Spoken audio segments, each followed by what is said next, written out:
3 બરાબર. એનો પણ વર્ગ લઈએ, વર્ગમૂળ બી નથી લેતા, વર્ગમૂળ એટલે વર્ગમૂળ 3નો વર્ગ. તો આ થયો 3નો વર્ગ 9 ઓછા વર્ગમૂળ બીનો વર્ગ બી હતો એટલે વર્ગમૂળ 3નો વર્ગ શું થયો 3. તો 9માંથી 3 જાય તો 6. આ થઈ ગયો આપણો જવાબ બીજા દાખલા માટે. બરાબર. તો હવે જોઈએ એની અંદર ત્રીજો દાખલો જે છે વર્ગમૂળ 5 વત્તા વર્ગમૂળ 2નો કૌંસ વર્ગ. તો જો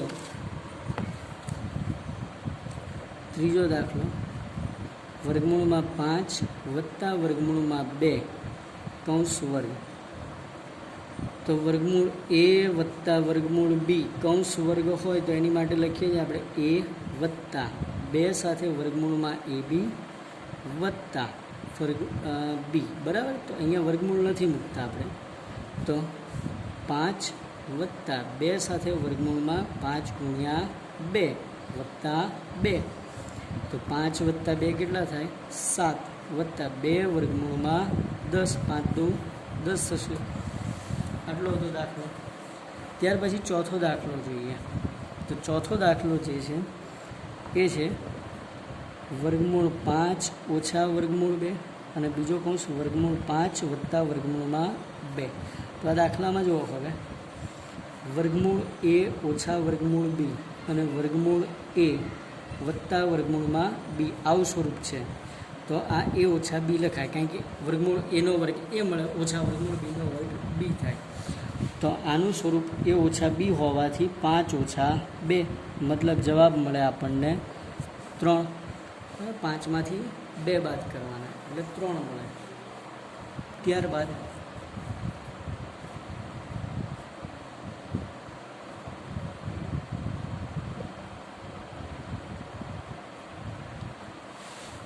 આગળ જોઈએ તો હવે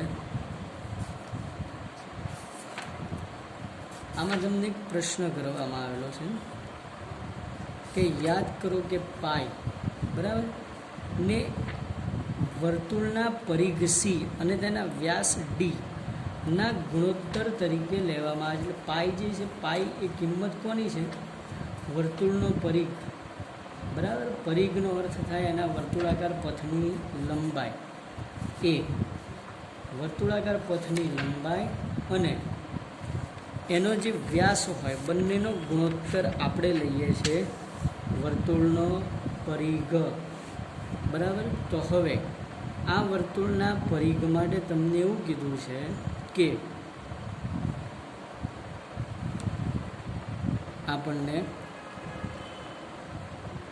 કે પાઈ બરાબર સી છેદ ડી થી વિરોધાભાસી છે એવું કહેવામાં આવ્યું છે. કારણ કે પાઈ એ અસમય સંખ્યા છે. આ વિરોધાભાસનો ઉકેલ કેવી રીતે લાવશું જ્યારે સી અને ડી બંને આ જે સંખ્યાઓ છે સમય સંખ્યાઓ. બરાબર.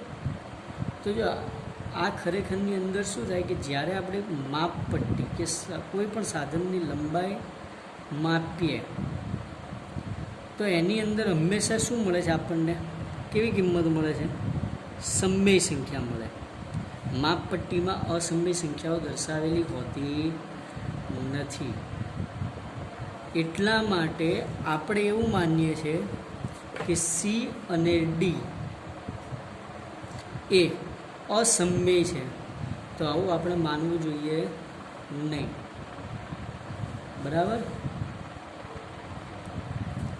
આ સી અથવા ડી બંનેમાંથી કોઈ એક અસમય સંખ્યા હોય એવું આપણે માનવું ના જોઈએ. કારણ કે સી અને ડી આ બંને કિંમત કેવી આપે છે માપપટ્ટી પરની. હવે માપપટ્ટી પરની અને પરિકર વડે તમે કોઈ પણ પરિઘ દોરો છો એની અંદરથી હવે જે આપણે પરિઘ છે પરિઘ શોધવો હોય બરાબર વર્તુળાકાર પરિઘ તો 2πr એનું સૂત્ર છે. પાઈ પોતે અસમય સંખ્યા. તો અસમય સંખ્યા બરાબર જ્યારે પાઈ છે એ શું છે સી છે ડી આપેલું છે અહીંયા. બરાબર. સી છે એનો પરિઘ લીધો છે જ્યારે ડી છે એનો વ્યાસ લીધો છે. તો એટલે પાઈની કિંમત અહીં આગળ સી છે ડી છે. અરે સી પરિઘ અને ડી વ્યાસ બંનેનો ગુણોત્તર હંમેશા અસમય સંખ્યા મળે આવું શક્ય છે નહીં. એટલે આ બંનેમાંથી એક અસમય હોય એવું જરૂરી છે જ નહીં. ત્યાર પછી વર્ગમૂળમાં 9.3 સંખ્યા રેખા ઉપર દર્શાન, બરાબર. એ અત્યારે પૂછાતું નથી હવે આપણે. ત્યાર પછી છેદનું સમીકરણ પ્રશ્ન 5, બરાબર, જેમાં એવું કીધું છેદનું સમીકરણ કરો. તો હવે જોઈએ છેદનું સમીકરણ. પ્રશ્ન 5માં પહેલો દાખલો, 1/7. તો આના ગુણાકારમાં ઉપર નીચે વર્ગમૂળ 7 મૂકી દેવાના, એટલે શું થાય? 7 વર્ગમૂળ 7 ગુણ્યા 1 એટલે વર્ગમૂળ 7, અને નીચે વર્ગમૂળ 7 ગુણ્યા વર્ગમૂળ 7 એટલે 7. તો આ થઈ ગયું છેદનું સમીકરણ, બરાબર. છેદમાં સમય મળી ગઈ, આ સંખ્યા થઈ ગઈ છેદનું સમીકરણ. બીજી સંખ્યા આપી છે 1/7 ઓછા વર્ગમૂળ 6. તો હવે જો વર્ગમૂળ 7 ઓછા વર્ગમૂળ 6 આપી છે, બરાબર. કિંમત આપણે એનાથી વિરોધી, એટલે ગુણાકારમાં આવે વર્ગમૂળ 7 વત્તા વર્ગમૂળ 6 ઉપર નીચે. તો હવે શું થાય? ઉપર વર્ગમૂળ 7 વત્તા વર્ગમૂળમાં 6, અને છેદમાં જોઈએ તો વર્ગમૂળ 7નો વર્ગ ઓછા વર્ગમૂળમાં 6નો વર્ગ, એટલે કે આ થશે વર્ગમૂળ 7 વત્તા વર્ગમૂળ 6 છેદમાં 7 ઓછા 6, એટલે વર્ગમૂળ 7 વત્તા વર્ગમૂળ 6 કિંમત છેદમાં આવે 1. આ થઈ ગયું સમય, બરાબર. ત્યાર પછી ત્રીજી કિંમત જે છે 1/5 વત્તા વર્ગમૂળ 2. 1/5 વત્તા વર્ગમૂળમાં 2.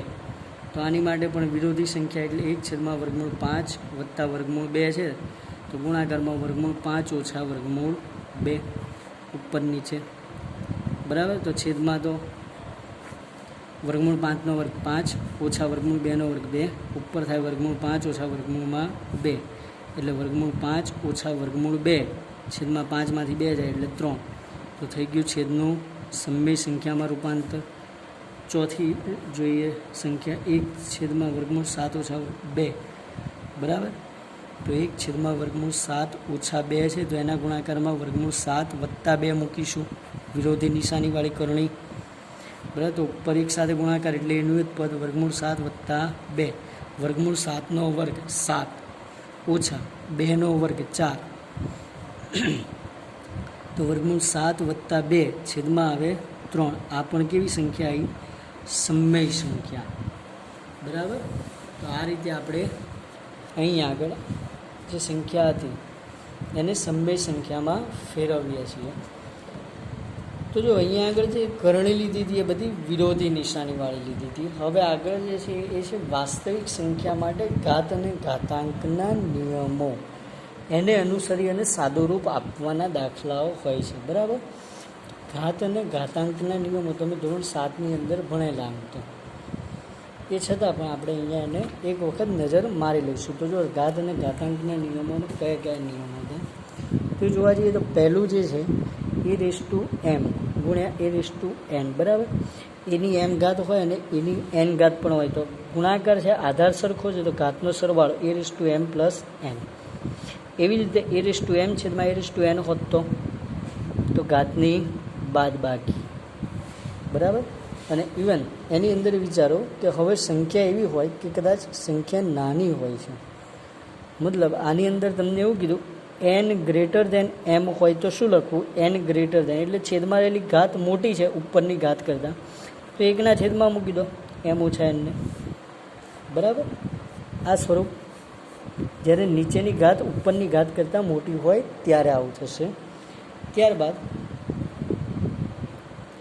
કોઈ પણ સંખ્યાની શૂન્ય ઘાત હંમેશા 1 મળે, બરાબર. ત્યાર પછી ઘાતની પણ ઘાત હોય તો ઘાતનો ગુણાકાર કરવાનો, એટલે a⁻m ગુણ્યા n થઈ જાય. અને કોઈ પણ સંખ્યામાં જ્યારે એની પણ m ઘાત હોય ને બીની પણ m ઘાત હોય તો શું લખાય? a ગુણ્યા બીની m ઘાત, બરાબર. આ નિયમો છે અને આ જ નિયમોનો આપણે ઉપયોગ કરી અને સ્વાધ્યાય 1.6 જોવાનું છે આગળ. જો સ્વાધ્યાય 1.6માં પ્રશ્ન 1, બરાબર, દરેકમાં કિંમત શોધો એવું જ આપેલું છે. તો સ્વાધ્યાય 1.6 એમાં પહેલો દાખલો છે, એની કિંમત છે 64/1/2, બરાબર. તો 64 છે કોનો વર્ગ છે? 8નો વર્ગ, અને એની 1/2. તો ઘાતની ઘાત એટલે શું લખાય? 2 ગુણ્યા 1/2, 2 કેન્સલ થઈ જાય, 8ની 1 ઘાત એટલે 8. આ થઈ ગયો જવાબ. દરેક દાખલામાં સાદુરૂપ આવી રીતે જ આપેલું હશે. 32ની 1/5 ઘાત, તો કોની 5 ઘાત 32 થાય? બરાબર, તો 2ની 5 ઘાત મતલબ 2 એકુ 2, 2નો વર્ગ 4, 2ની 3 ઘાત, 2નો ઘન 8, 2ની 4 ઘાત 16, 2ની 5 ઘાત કેટલી થાય? 32. તો અહીંયા 2ની 5 ઘાત અને એની 1/5 ઘાત મતલબ ઘાતની ઘાત ગુણાકાર 2ની 5 ઘાત ગુણ્યા 1/5, 5 5 કેન્સલ, 2ની 1 ઘાત, જવાબ આવે 2. બરાબર. ત્રીજો દાખલો જોઈએ. તો ત્રીજા દાખલામાં હવે આવશે 125ની અહીંયા છે 1/3 ઘાત, તો 5નો ઘન 5 25, 5 125, 5ની 3 ઘાત એની 1/3 ઘાત એટલે 5ની 3 ગુણ્યા 1/3, 3 3 કેન્સલ કરી દો, 5 આપણો જવાબ થઈ જશે. ત્યાર પછી પ્રશ્ન 2, બરાબર, જેમાં પહેલો દાખલો છે 9ની 3/2 ઘાત. તો આ શું થયું? 3નો વર્ગ છે 9, એની 2/3 ઘાત, 3/2 ઘાત છે. બરાબર, તો આ થશે 3ની 2 ગુણ્યા 3/2. બરાબર, ઘાતનો ગુણાકાર 2 2 કેન્સલ થઈ જાય, તો 3ની 3 ઘાત એટલે 3 ગુણ્યા 3 ગુણ્યા 3, 3 તરી 9 તરી 27 જવાબ બને આપણો.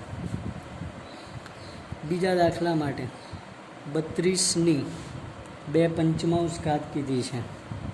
બરાબર, જે પણ આવી ગયું હમણાં આગળ કે 2ની 5 ઘાત અને એની 2/5 ઘાત, તો ઘાતનો ગુણાકાર 2ની 5 ગુણ્યા 2/5, 5 5 કેન્સલ થઈ જાય, 2નો વર્ગ જ વધ્યો મતલબ 4. આ જવાબ. ત્રીજો દાખલો 16ની 3/4. બરાબર, આમાં પણ કીધું 2ની 5 ઘાત 32, તો 2ની 4 ઘાત 16 છે, તો 2ની 4 ઘાત એની 3/4 ઘાત, ઘાતની પણ ઘાત ગુણાકાર 2ની 4 ગુણ્યા 3/4. બરાબર, 4 4 કેન્સલ થઈ જાય, 2ની 3 ઘાત એટલે કેટલા આવે? 8 આવશે. 2ની 3 ઘાત એટલે 8 આવે.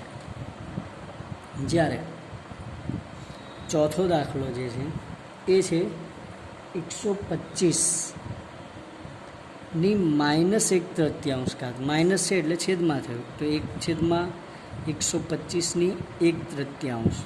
બરાબર, તો 1/5નો ઘન એની 1/3 ઘાત એટલે 1/5. બરાબર, 3 ગુણ્યા 1/3, 3 3 કેન્સલ થઈ જાય, તો 1/5. આ આપણો થઈ ગયો જવાબ. બરાબર, તો આટલા સુધી રાખીએ છીએ. સાદું રૂપ આપણું જે છે એ આપણે નેક્સ્ટ ટાઈમ જોઈશું.